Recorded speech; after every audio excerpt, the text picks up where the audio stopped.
¿Por qué querés ser jefe de gobierno de nuevo? Quiero desarrollar en la ciudad políticas que hoy se han abandonado, se han dejado de lado o son diametralmente opuestas. Hablo, por ejemplo, de lo que es la obra pública y la verdad es que no hubo obras públicas transformadoras en estos años, a pesar de los recursos que se tuvieron. Durante mi gobierno, con un presupuesto 4 veces menor, estábamos trabajando en 3 subterráneos, 3 líneas distintas que de la década del 40 no se hacía. Habíamos licitado otras 3 líneas de subterráneo. Habíamos puesto a nuevo 2 hospitales, teníamos políticas de viviendas. En el 2005, solamente en un año de nuestro gobierno, se construyeron más viviendas que en 7 años y medio del gobierno del PRO. Donde la educación sea un orgullo, y yo digo, con un presupuesto chiquitito construimos 24 escuelas nosotros, con un gran esfuerzo. Entonces, la cultura, que dejemos la cultura del gran show, del espectáculo, para hacer una cultura a la cual puedan acceder todos los sectores de la sociedad. Y cuando yo fui jefe de gobierno no podíamos tener policía propia porque lo prohibía la ley. Equipamos a la federal, dimos patrulleros, hicimos un gran esfuerzo económico. Bueno, hoy quiero una policía metropolitana distinta, que no compita con la federal, que esté en más barrios, que sea de prevención y no de represión como fue el tema del Borda.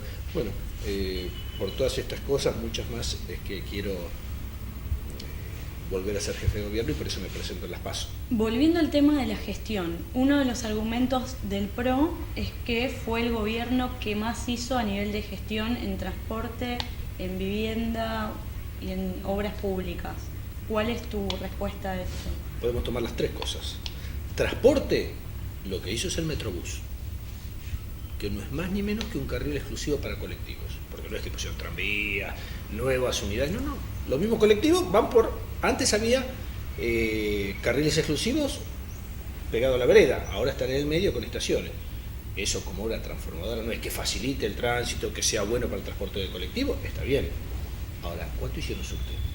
Que es la obra que necesita para el transporte de una ciudad como Buenos Aires, como es Madrid, como es San Pablo, como es Santiago de Chile, como es Nueva York, como es París.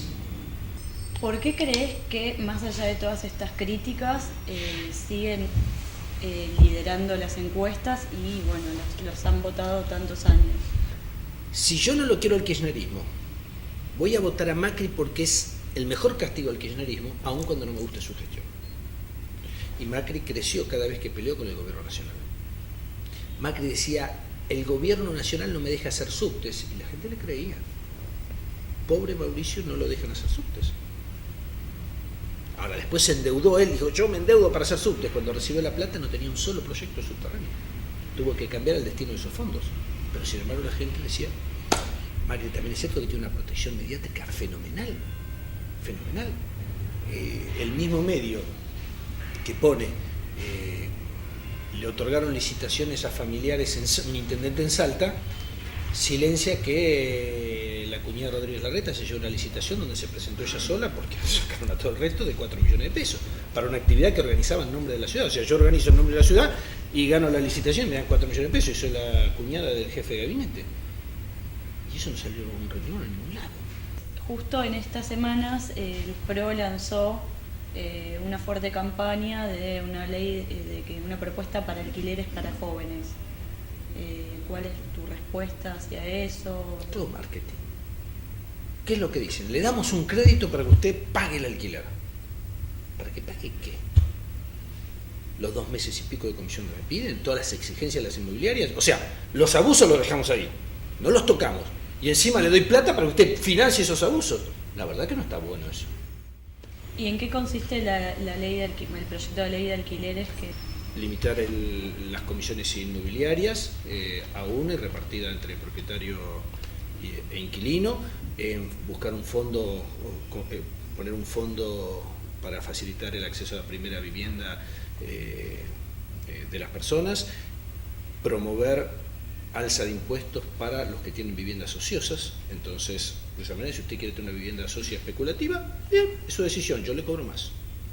En relación a vivienda y al tema de cómo está la Comisión de Vivienda, se está trabajando desde la legislatura, el tema de la urbanización de las villas. Lo que quieren hacer, lo voy a ver, bosquejar. Quieren que el mercado invierta, que le compre los terrenos a los de la villa, entonces se van, los echa y entonces el mercado compró y construye edificios que después venderá. Entonces dijimos, transformamos una villa en barrio. Y la gente que estaba ahí, qué sé yo, ¿dónde estaba eso? Está arreglado. Eso sí, están estimulando que sea el mercado el que haga las cosas que el Estado no hace. En referencia a tu carrera política, Sí. ¿hubo un antes y un después de lo de Cromañón? Sin duda, sin duda. Yo era jefe de gobierno, ocurrió durante mi mandato, después fui destituido por una decisión política, fue un juicio político, aparte amañado, donde se dijeron muchas mentiras para quedarse con un gobierno y un acuerdo con el que era mi vice, Tellerman, para quedarse con el gobierno y repartirse después el gobierno. Entonces fue una manipulación política para tratar de sacar ventajas de una tragedia, sin duda. A partir de ahí es otro contexto, es un antes y un después, claro. El PRO fue ganando poder a lo largo de los años desde esa época. ¿Hay alguna responsabilidad del oficialismo también en ese sentido? Yo creo que de todos, porque muchos pensaron que el juicio político caía sobre mi cabeza y entonces otros se quedaban con el espacio progresista. Cayó sobre la cabeza de todos, en definitiva, ese juicio político.